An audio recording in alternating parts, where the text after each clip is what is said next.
need to show up and ask questions. It's a short meeting with the senator, and I think that if you don't take the opportunity, you won't get anything told to those people who are legislating up there in Washington, D.C. And so any thoughts that you have should be brought to his attention tomorrow. Anyway, thank you very much. Appreciate it. Thank you. Next.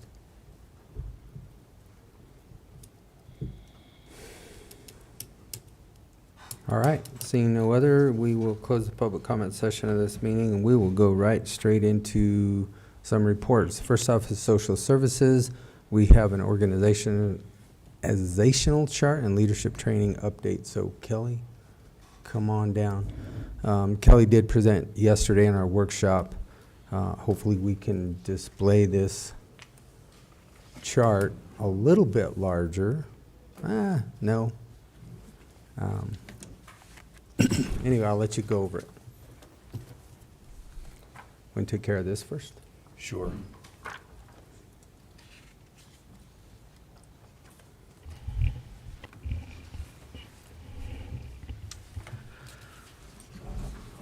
All right, so do you want to start? Let us go ahead and take care of these two expenditures in the proceedings.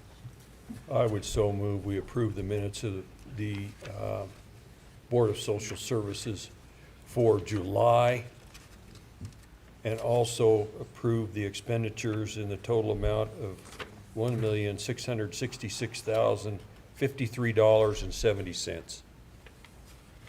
Second. It's been moved and seconded to accept the record of proceedings for the for the Social Services Department for July, and also the expenditures for social services for the month of July in the amount of $1,666,053.70.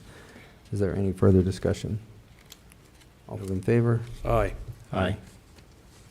Okay, take it away. So I just wanted to give you a couple of social services updates.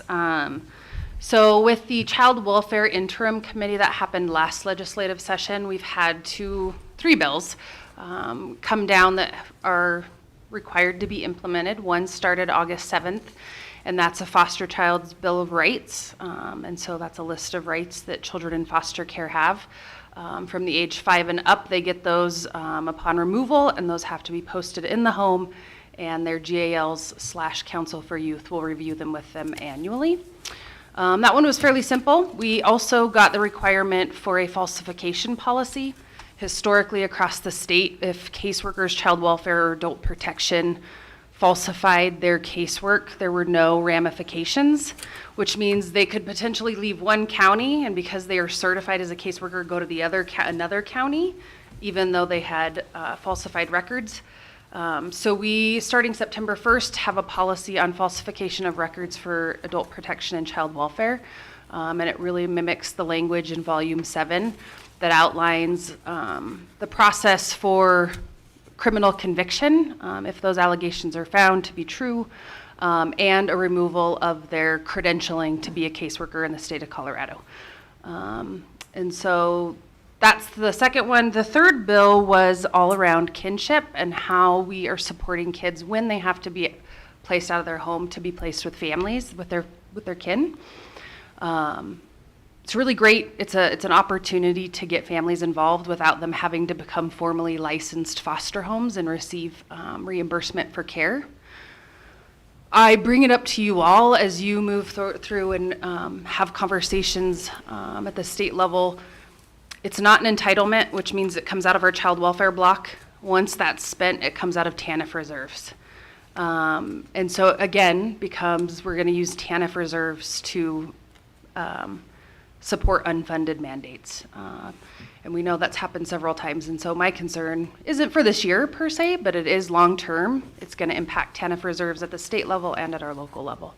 And we need to be thinking about solutions to fund mandates long-term with money that's going to be there long-term.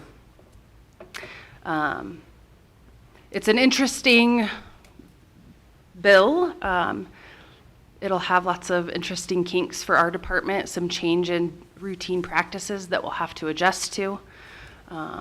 For instance, if we're working with a family and in order to provide safety, we say, hey, maybe grandma and grandpa can take your child for a while. Even if they're not in the department's custody, we have to offer those grandparents payment to keep those kids in their care. And so it's definitely, that's great, that should be provided, right? But it also adds a lot of kinks. We don't typically do that unless we place kids in out-of-home foster care. And so we'll have some shifts in practices and see how that impacts our child welfare block. But when you're at the state, TANF cannot be used for everything. It's really being used to backfill every single mandate coming from the state. The state just needs to stop with the mandates. I mean, really, that's the whole thing. They mandate, and then right now, the special session, they're reducing. Good for the property owners, I get that. However, it doesn't work. You can't say, I want you to do more, and I'm not going to fund you with anything. And they keep taking away our funding. Yeah, the funding's not So- increasing. You made mention of the unfunded mandates. We learned last week, however meetings ago it was, that La Plata County is developing a list of unfunded mandates. Do you have something like that in your office? No, I don't. Would you- But I can certainly start. I mean, your workload is great, but if you could just sort of gather up unfunded mandates, so when we get a copy of that list, we can look it over and maybe add to that list. And La Plata might already have that list. Yeah, I think they For the do. social services. And I know CCI was talking, they were developing, so. Yeah, absolutely. Then I was going to mention the Laboratory to Combat Human Trafficking had been reaching out to me. We do have the human trafficking training face-to-face tomorrow at our annex from 9 to 11. And so if anybody is interested, they are coming down to provide that to the county. And then our AmeriCorps member that we got for our aging and adult population has been hard at work. We've started those task force meetings. We have a great group of about 15 folks really interested in problem solving. And it's going really great. I'm really excited. We've narrowed down our list to 6 topics to problem solve. And in our meeting in September, we'll formalize that, and I'll bring that information to you about where we're going to tackle and what kind of strategic plan will come from that work. That's it. We do have an adult protection caseworker position open. Our foster care coordinator is going out on maternity leave and will not return. And so we filled that with one of our adult protection caseworkers applied for that position and was selected, leaving us with an adult protection caseworker slot available. So I want to mention it, hoping that we can get some qualified applicants in. Good luck with that. It's been difficult. It's been a Yes. month without an application, so. Good luck Yeah. again. Yeah. I mean, It's a tough landscape. okay. Well, very good. Yeah, Thank you both very much. Appreciate it. yeah. All right. Moving right along, we do have I don't see Rob in here, but we have a grant that was proposed to us yesterday. Do you want to capture him?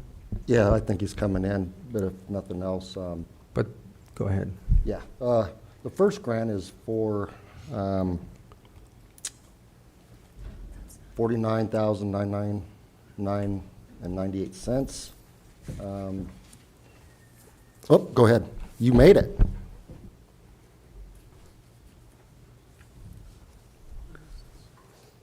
Right there. Good morning. We have 2 grants for public health. One is the Prevention Block Grant, or Prevention Block Grant Mini Grant. That is the one for $50,000 that includes a portion of the public health planner's salary as well as contractual support for promotion of the community health assessment plan. That's CHAPS, when you see it in the documents. And then also indirect costs, and the total of that grant is $50,000.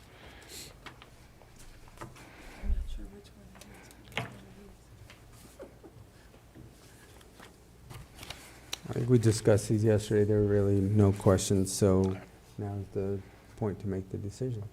Okay, and then, yeah, and then the other one is for $2,532.47, and that is for the reimbursement of some staff time to help promote the community health assessment plan through the RISE Suicide Awareness Walk. So, and then if you had any other questions, I'm happy to answer. I think I asked everything I had yesterday on that.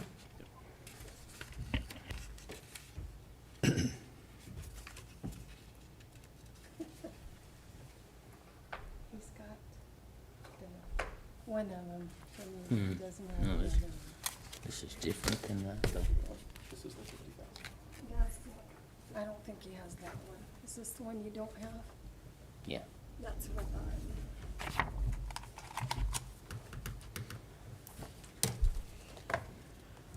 I move to approve the grant application submission form for the Montezuma County Public Health Department Prevention Block Grant, mini grant, and the reimbursement of $50,000. There's no matching funds. Second. Been moved and seconded to accept the Montezuma County Grant Application Submission Form to Public Health for the Prevention Block Grant, mini grant in the amount of $50,000. All those in favor? Aye. Aye. And then we also had another one. Go ahead, Yeah. Commissioner. I move to approve this Montezuma County Grant Application Submission form for the Montezuma County Public Health Department for the Rise Walk Outreach in the amount of $2,532.47 with no cash amounts either. Second.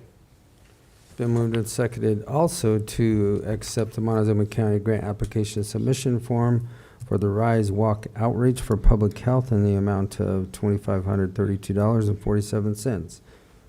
Any further discussion? No. All those in favor? Aye. Aye.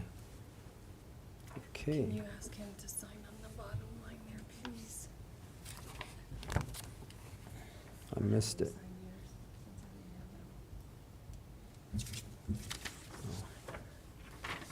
didn't have that. All right. Thank you, Robert. All right, Travis, you're up next. Or you wanted to discuss the audit? Yeah, approval and acceptance of the 23 audit. So we received the audit from Chris Majors. Hopefully, all you gentlemen have been able to go through it, look at it. If you had any questions, any concerns. But again, this is the audit for 2023. Any discussions, comments? It's pretty straightforward, I believe. Yes.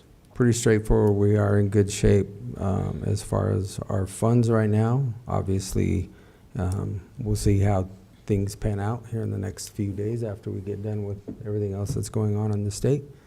But we have some money in Road and Bridge. We did talk about that yesterday. We are going to do some more upgrades and updates on some of the things that we feel are required, and basically that's all that I have. Yeah, I don't have anything else. Gerald, do you? No, I don't. Pretty All right. straightforward. I move to accept the audit for year 2023. Second. It's been moved and seconded to accept the Montezuma County, Colorado Basic Financial Statement for December 31st of 2023. All those in favor? Aye. Aye. Aye. Okay. And is that available online yet, Travis? People can look at that. We will have it now that it is approved. After, Okay. yeah, after today. Okay, I would so move we go into executive session for a conference with the attorney for the purpose of receiving legal advice on specific legal questions under C.R.S. Section 24-6-402, parentheses 4, parentheses B. Second. It's been moved and seconded to move into executive session for a conference with the attorney for the purpose of receiving legal advice on specific legal questions under C.R.S. Section 24-6-402 4B. All those in favor? Aye. Aye. All right. Included? Oh, I'm sorry. Included in that will be Clerk and Recorder, Ms. Purcell, Commissioners Copenhaver, Candelaria, Lindsay, Attorney McLaren, and Administrator Anderson. Got it. Sorry, Kim.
Okay, there we go. I move we come out of executive session.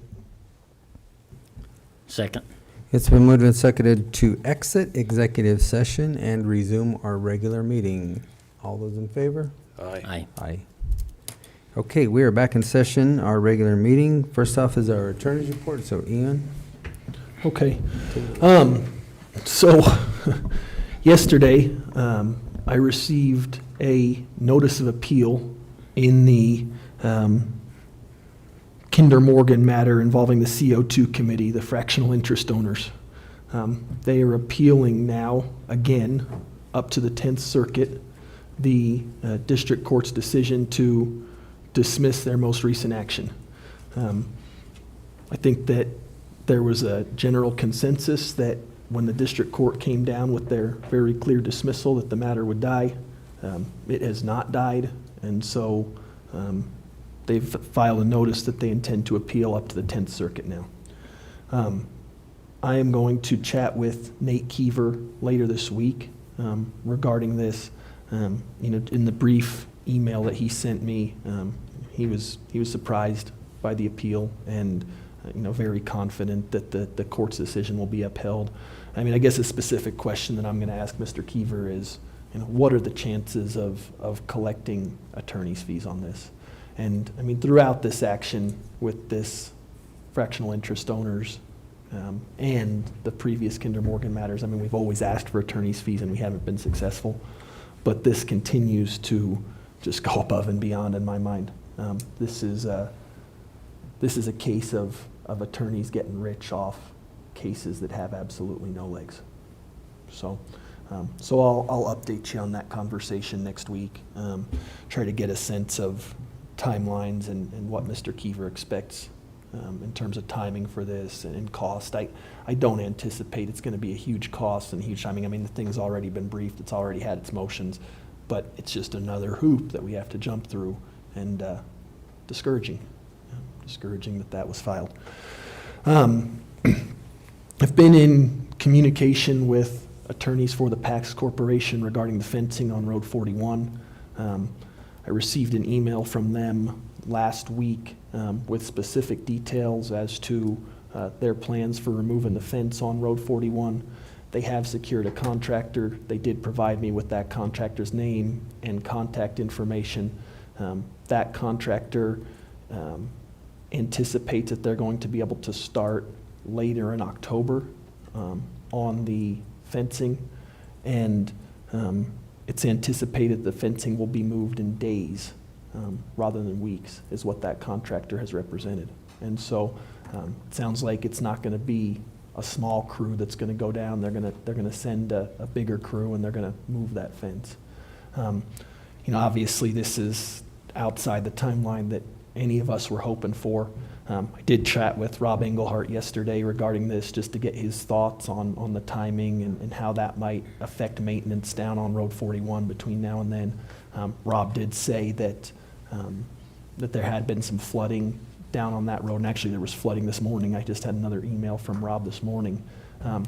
Rob did say that they went down and they were able to, at least the flooding that happened before this morning, they were able to go down and get the issues taken care of with the fence sitting as it was. And so, from Rob's perspective, he was obviously disappointed that it was going to take till October, but he also seemed to have confidence in the contractor's work. That was the contractor that put in the fence to begin with, and he said from a maintenance perspective, the first week of September versus the last week of October probably isn't going to make a huge difference. So, I'm certainly interested in hearing from this board as to how you guys want to move forward. I mean, I think that the reality of it is we can go to court and get a court order to take the fence out. We can go knock the fence down. If we seek a court order, it's going to come after the October deadline when this contractor is going to move in. It's been a long road. It's been a discouraging road. But it does seem like there's movement. That property is up for sale. The real estate agent is aware of the fencing situation down there. And obviously any new buyers are also aware of that situation and aware that fence is gonna have to be moved, either before sale or shortly after. So that's where that stands.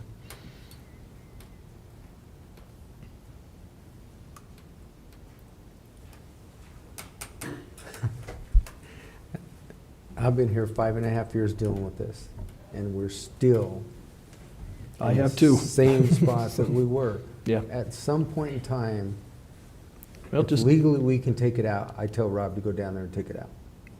Because it's in our right of way, and well, I mean, if you wanna give that direction, Well, now's the I'm just- time. I mean, here's- that's here's certainly, what's gonna I'm happen. frustrated. Here's what's gonna happen, is they're saying the end of October, and then winter's gonna come in. Yep. And they're gonna say, oh, well, we didn't make it by Yep, October. I hear ya. And we need now until April 5th to Yep. do it. And then we have to deal with this fence one more year I- down there. I hear I'm- ya. At some point in time, Yep, we have been as yep, trying to Yep. do as good a governance as we can. yep. But at some point in time, my opinion is that we have to stop. Well, So, you can give that direction at any point in time. I'm I'm one of not three. I'm not gonna stand in the I'm one of way. three. I'm Um, more frustrated than I mean, probably I'm you frustrated. are. I've briefed this thing and worked this thing and, And every Yeah. time it's, oh, well, can we have more time? Well- And every time we have given it to them, well, go so take the there's, fence down. there's, It's simple. Take it down. They put it up in a hurry, well, take it down. That's just, I'll stop. Commissioners?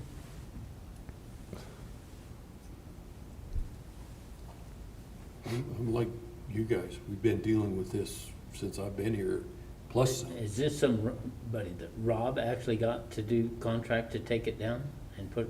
no, this is the contractor that they secured. It's a contractor out of Farmington.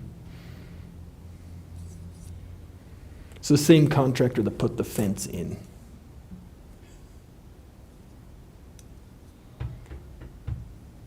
Rob says it's a reputable contractor and they do excellent work, but, But not in a timely fashion.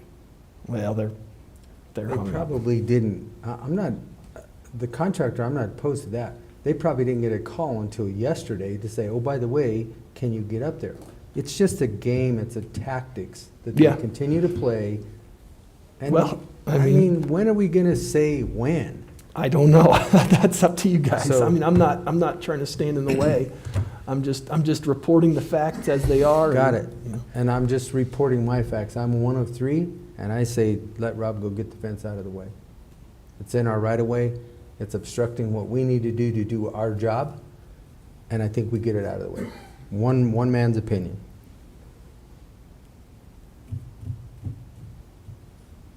Thirty days? That's what they're asking for. Well, the end of October is almost 60 days, or a little over 60 days.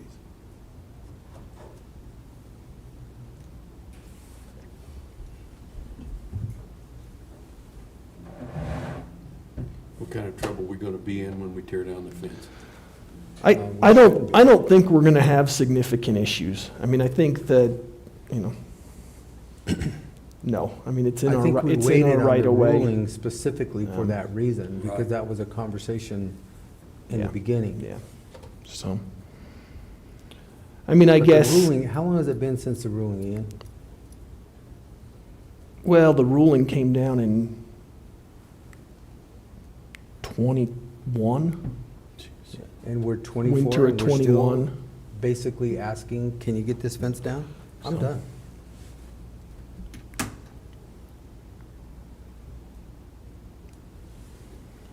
I'll leave it up We've been to you dealing two. with this road and that property down there. Every time it changed hands, it's the same thing over and over again, for I, years. I mean, I've- this didn't start back then. no. This has been going on forever. No, I get it, and I mean, I guess the question is, do you have any faith that it's gonna happen at the end of October? Do you wanna use road department time to go down there and tear it out?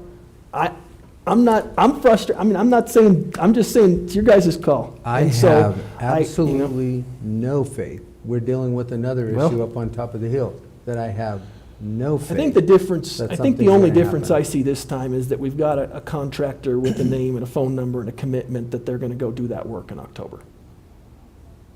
Now, could that all fall apart? Yes. So I don't know. When, he gave you a date of when they was gonna do it, when they were gonna do it? The third week of October, unless they can get free sooner. They said that was what was represented in the email.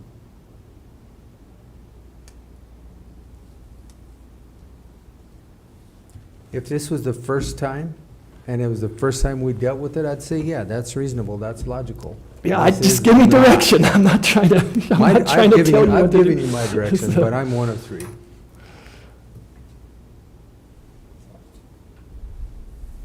What do you think, Gerald? What do you think? I mean, I think if they have a commitment from a contractor to do it, we should honor that commitment at this time. But at the end of October, if that thing's not down, we're gonna bulldoze the damn thing. End it. That was my thought. I mean, they've set a deadline. If the deadline's not met, we will take the fence down ourselves. I will let them know. There you go. And if they can, No Get it ifs, done ands, or earlier? buts, it's gotta be gone. it's Okay. gotta be gone by then. Okay. Not started then, gone Okay. by then. Okay, I will pass the message along. Okay, Okay. very good, got your direction. All All right, I'm just full of good stuff today.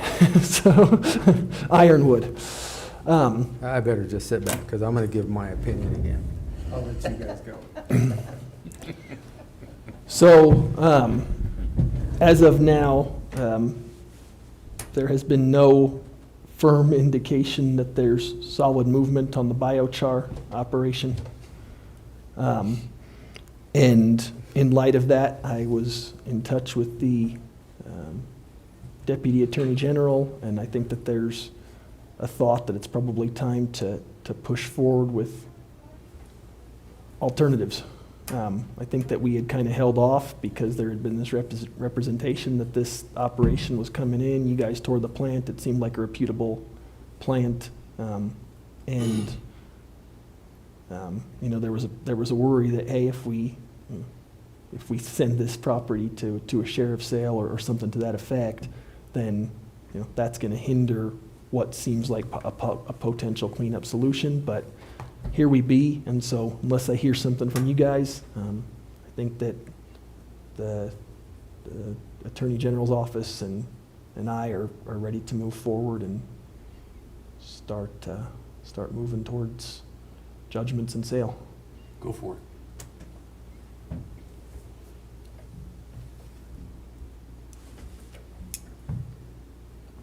I'll wait till last. You'll wait till last.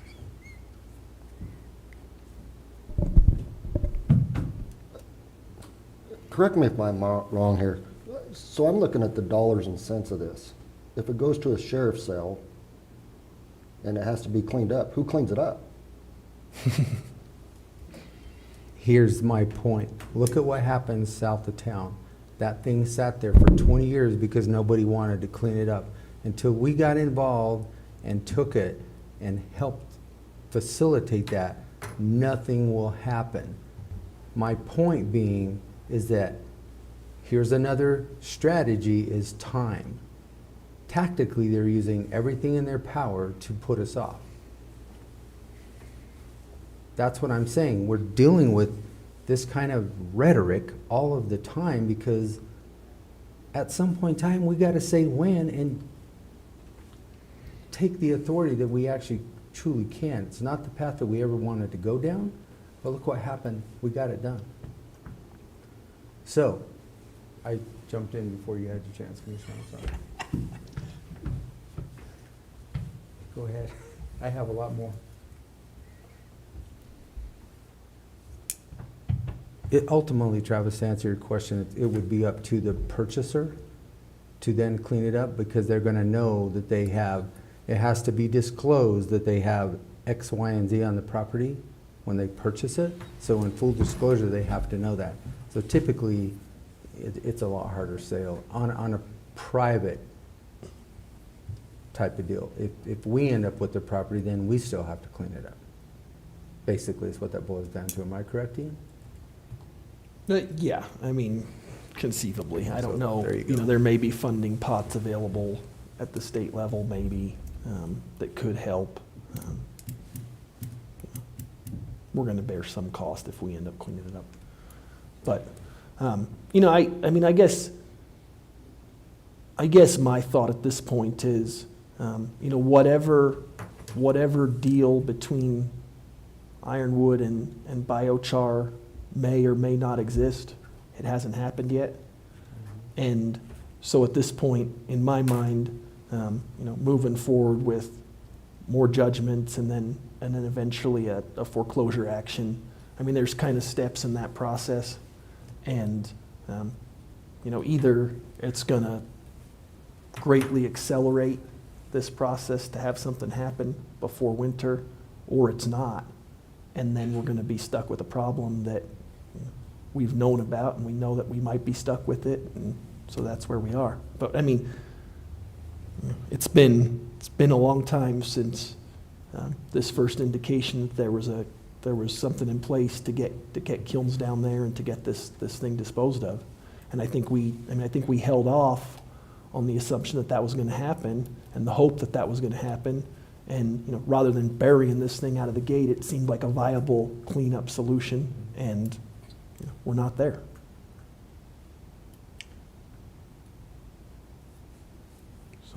I think it's a very viable solution. I think it's a great cleanup solution. It's not there, though. I understand that's the that. So problem. here's the next question. And maybe I should do this in private, but I'm going to do it in public.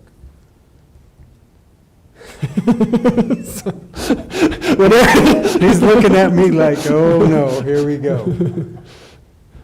Well, because here's another frustration that we continually deal with. So I'm just going to ask the question.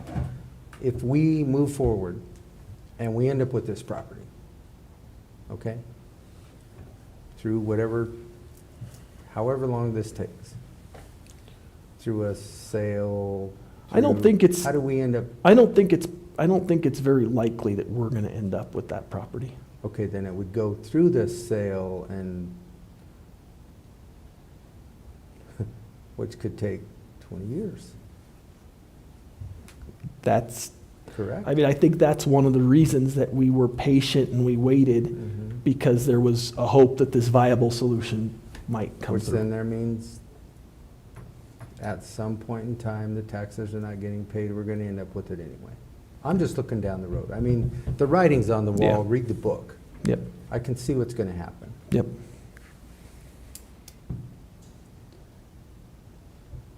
Okay, So am I good to move forward?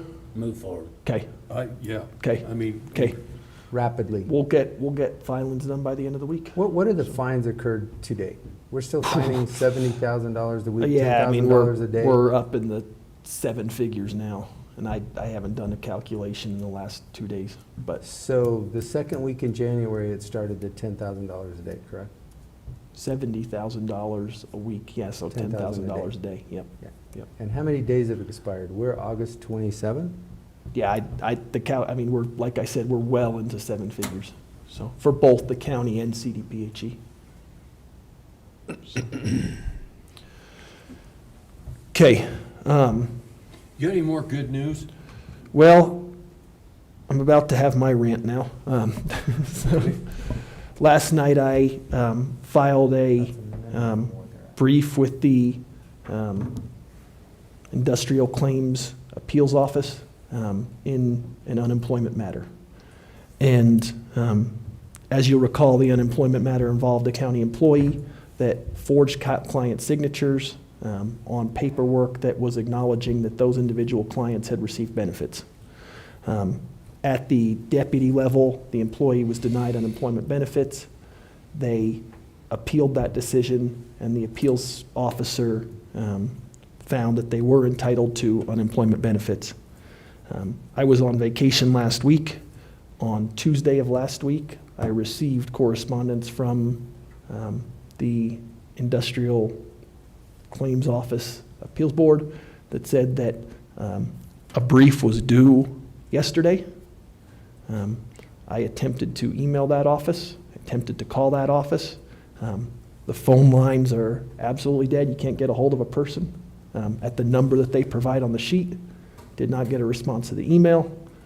Was not able to request any sort of extension. And so stayed last night and produced the brief and filed it.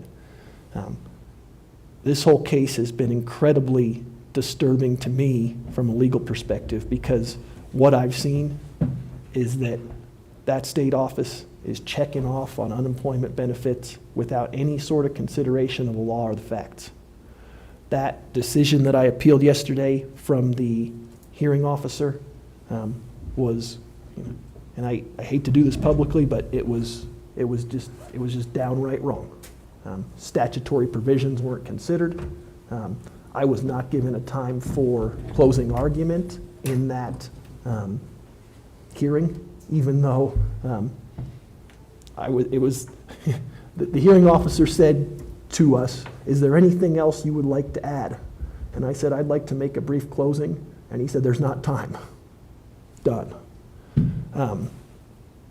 So he wanted to know if there was anything you had to add and then cut you off. That's how the hearing went. So, the facts of the hearing aren't necessarily what's important. We're not talking about a huge, expenditure for our unemployment stuff. But the principle of this is what's significant. And it's just incredibly disturbing that we can have a situation where an employee was terminated for, I hate to say it, but committing fraud, and then we're in this situation. And the deck is stacked against the employer. Okay? I mean, you get less than a week to supply a brief, and then you can't even ask for an extension. So there we be. I filed my brief. Once a decision comes down from these guys, that it's a final agency action from the Department of Labor, and it can be appealed. And so we'll see where it ends up. I don't think there's an employer in this county that would disagree with you. Well, we'll see what There are happens. several employees in this county that have been It's jammed up. it's by the really same situation. it's really phenomenal. I obviously haven't worked in private industry, and I haven't employed people, so I wasn't aware. But wow, eye-opening. So onwards we go. The severance tax lawsuit for Mesa County, last week I supplied them with information regarding our specific expenditures that could be incorporated in the complaint. Travis, thank you for getting that over to me. That was helpful. They have everything that they need from Montezuma County. It was anticipated that that complaint was going to be filed at the end of last week. I still haven't seen anything from Mesa County indicating that it's actually been filed. There's a lot of counties with a lot of information that they have to compile into one brief or one complaint. And so, I anticipate that that's going to happen soon. But for our county, we're all squared away. They've got our information. Our paragraphs, our argument, and so away we go. Commissioner Davis did brief us Friday at that meeting that we were at in Meeker. Okay. And he said that they were finishing collecting everything. They did not get it done as of Friday, but they would try to make sure that it happened this week. It was a lot. There were a lot of counties and a lot of information that they had to incorporate into one complaint. So the last thing I wanted to report, and this is just food for thought. I talked to a gentleman last week, Commissioner Lindsay gave me his phone number, and he had some concerns about road impact fees and the assessment of road impact fees in his specific situation. What happened in his situation was that he has a home out, I think it's off of Road 14, quite a ways out there. He has a home. He constructed a barn/garage that he tied into his septic system. What he explained to me was that his intention was just to put a toilet in that barn, so when he's working on his equipment or whatever he's doing, he's got a bathroom, so he doesn't have to walk all the way back to the house. Makes a lot of sense. One of the difficulties that we've had as a county is figuring out new construction and then assessing road impact fees off that new construction. And so my understanding from planning and zoning is what we do now, based on a recommendation, I think from a board at county commissioners at some point. I don't think it was this board, it was a previous board. But when a septic permit happens, then that's what triggers the assessment of road impact fees. That's how we're tracking new construction and assessing it. And I mean, the difficulty for the county is you get a situation where somebody builds a barn, puts a septic in, and then, you know, before you know it, that barn is converted into an Airbnb or a rental property. We have no way of knowing, and no road impact fees are assessed. And so that's the dilemma we're facing. You know, I can certainly see from that gentleman's perspective the frustration, because you know, I'll take him at his word. He's not constructing another residence, and he's getting assessed impact fees as if he was. But you know, on the flip side, we have to have a way to track new construction and track these places and collect impact fees. So just an issue that I throw out there, something that we probably, you know, maybe need to take a look at and try to figure out some kind of a workable solution. I don't have a great idea off the top of my head, but you know, I did have a conversation with this gentleman, and I thought that his point was well taken, and I told him that I would share it with this board. So I think the bigger question is the environmental concern, and I think, Gerald, I think you were on the commission when you guys actually put the septic system inspection designs in there. Am I correct? yeah, he Had to be in So there. here's the went deal. through that whole process. Yeah. There was no upgrade issue with needed. that. Okay, I think that was the permit bigger. kicked it up to the road impact fees. That's Correct. what- That was the bigger issue, Yeah. because if that system then became overwhelmed because they're adding, say, a bathroom. Yeah. This wasn't a septic issue, though. I mean, there was no issue with the septic. This was an issue of he was getting assessed road impact fees because his tie-in on that septic triggered those impact fees. Because when there's a tie-in on the septic, then it's considered Yep. the equivalent of rent. So that was the issue. It's He a. con- he didn't have to expand his septic system or anything, he just, I don't know if he expanded it or See, not. I He would may say have he has expanded. to He may have expand it, because expanded you're it not gonna slightly. You can't just exceed. the Whatever he development of did, the I mean, he design. had somebody out there that checked off on it. His problem was, hey, I didn't construct a residence, I've just got a toilet in my barn. I'm not planning to live in this thing, I'm not planning to have other people live in this thing. Why should I be charged road impact fees for putting up a barn? That was his issue. I think, and I'm going back to conversations way back in the day, was that, I'm not saying it doesn't sound logical for him. Yeah. But when he sells it, the next guy's Yep. gonna say, No, hey, I've got this, it's gonna be my ADU. Yep. And that's where the Absolutely. complexity of it came from. Exactly. So that's why it triggered, if I remember right, that's what triggered, if you put a bathroom in it, That's exactly That what is why was you explained get- to me impact fees, by planning and zoning. from So, what I understood. so And that's- it makes sense. it makes total sense, and honestly, in this situation, I think it kind of makes sense from both perspectives. So I told him I'd share it with you. You know, I think it's an interesting question, but there it is. So I think that's all I have to report. Washington was great. The beach was good. Great. All right. Washington was great. Was there any rain up there? Was there not a day that it rained? So, it rained. All right. Very good. All right, Travis, what have you got for us? Real quick, gentlemen, we forgot to approve the social services organizational chart when she was in. I don't even know that we need to approve that. I don't She'd think we have ask to. if the commissioners would approve it. If you don't want to, we'll just move on without. If you guys want to approve it, you I can. don't have an issue approving it. I would so move, we approve the social services organizational chart. second. It's been moved and seconded to accept the Montezuma County Department of Social Services organizational chart as presented on this August 27th day of 2024. All those in favor? Aye. Aye. Okay, Commissioner. Hold on, Commissioner, I've got a couple more things for you. He's got to do some I've finding. got You some said in a finance- hurry. Just my report real quick. We're going to have mid-year expenditures hopefully next week, if not the week after. Still working some final numbers. Senator Hickenlooper will be making a presentation tomorrow evening. I did have an opportunity to meet with Southwest ARC. I believe it was last Wednesday.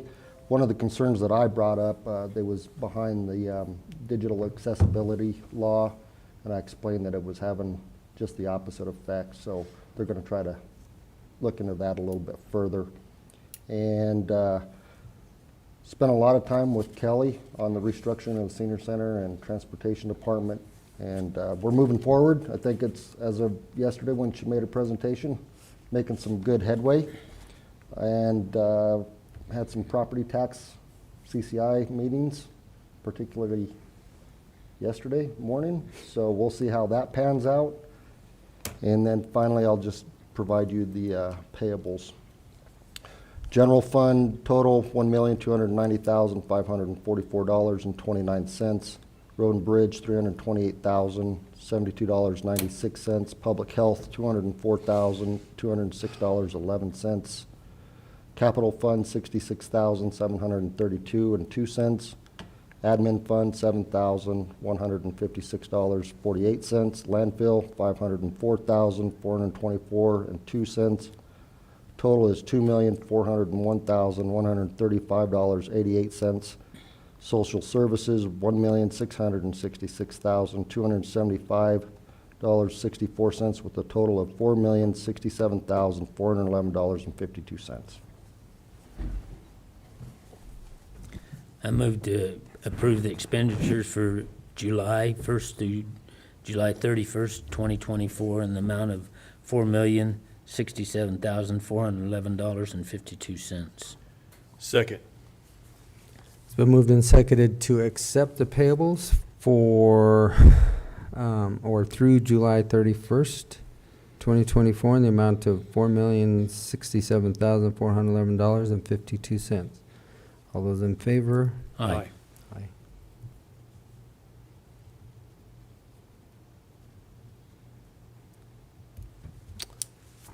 Okay, Commissioner Copenhaver. All right.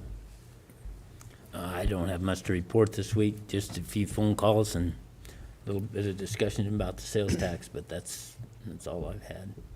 And I received a thank you note for our being present out at the Southwest Cattlemen's. And thank you for the talk on the sales tax and the explanation of what was going on out there. Well, I sent him a thank you note For both the of us, food. both of our names were on it, All so, right. Well, I sent him a thank you note for the food. It was really good. yeah, it was good. That's all I had. All right, thank you. Yeah, I referenced, Ian referenced the phone call I turned over to him, and I sat in on CCI Friday, and then also again on Monday, and I have city council tonight, and that's about the size of it. All right, very good. Well, my week was a little bit heavier. I took off Wednesday and went to the prescribed fire strategy at La Plata County Fairgrounds. It was held over there till noon. Obviously, you can see my concerns as we were talking to Danny Margolis yesterday as far as their broadcast burning and some of the stuff that's going on, but more to come on that because they're just getting started on this, which, again, fire, when you start doing that kind of stuff, piles is one thing, but broadcast burning is something totally different. Had a monthly DOT infrastructure call later on that day, and then also went to a CCI Zoom meeting over wildfire insurance and the discussion around that. Again, I've stated this several times. The reason that we are having so much trouble with insurance in Colorado for housing is not necessarily because of the wildfire, but it's more or less because of the hail.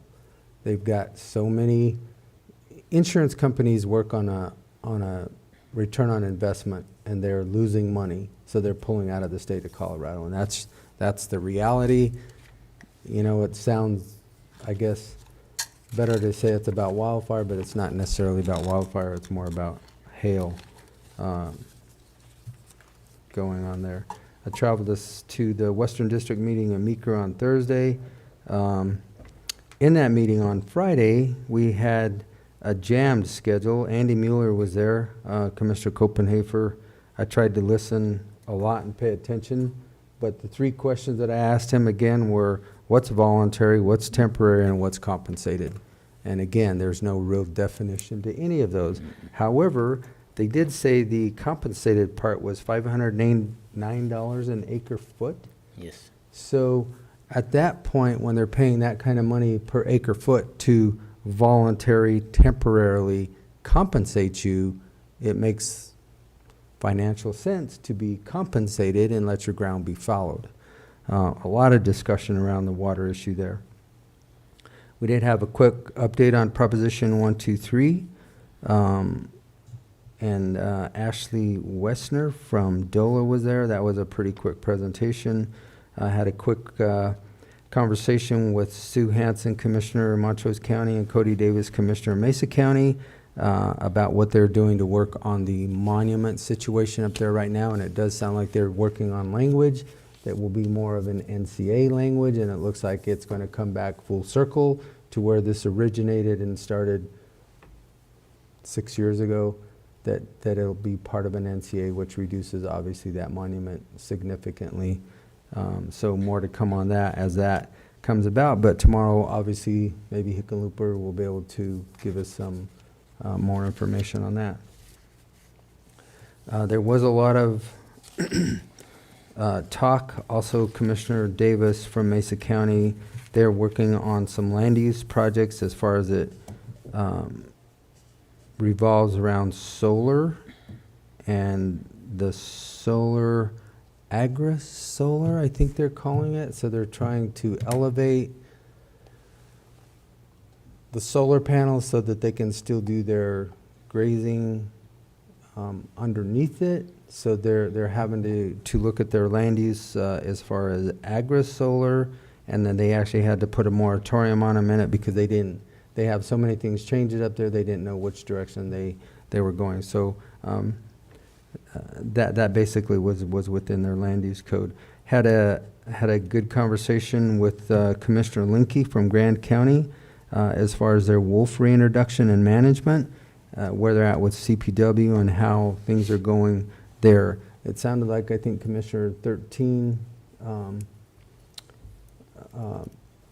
sheep is basically 13 or 14, yeah. the number that they've had right now that have been taken out by wolves, but there is a slow process of getting reimbursement for that because of, one, it has to be verified, which takes a veterinarian, and which veterinarians are pretty slim in the state of Colorado. Yeah, but they're on then the there's- endangered species list. Yeah, they are on the they are on the endangered species list. Anyway, we had a 4-hour time frame for this meeting, and we went way over the 4 hours for Friday. Let's see. In our workshop yesterday, we went over. We had an update from the Mixed Conservation District as far as the projects that they have going on. If you are interested, you can view our workshop from yesterday. We did talk about the Highway 184-25 road improvement, obviously social services and their organizational chart, and then the block grants. And then we also got a free Edify program update from James Dietrich, which the direction was to get our equipment out of there as quickly as possible. As we first thought in the beginning, this was an absolute loser, and it's only going to be a loser of about $22,000. So just so that everybody knows, that program is absolutely gone. Our equipment will be moving out of that property down in Canham, and that's where we stand. I did miss the Dolores meeting last night. But it didn't look like their agenda was very significant. And with that, that is all that I have. Kim, do you have anything that you'd like to add? I just want to remind everybody that the election's coming up. Please verify your voter registration at www.govotecolorado.com. Let's make sure we get your ballot sent to where you want it to go. That's all. Very critical. Again, I'd like to echo that. That's critical. Make sure you know that you're registered to vote. and get your votes in. Every vote counts. If you changed addresses, phone numbers, anything, go down to the clerk's office and make sure that they have those changes in hand. Even name changes, so. If you got married and didn't change, you changed your name, go change your ballot, your voter registration. All right, thank you. With that, Motion to adjourn. Second. been moved and seconded to adjourn this August 27th, 2024 meeting. All those in favor? Aye. Aye. Aye.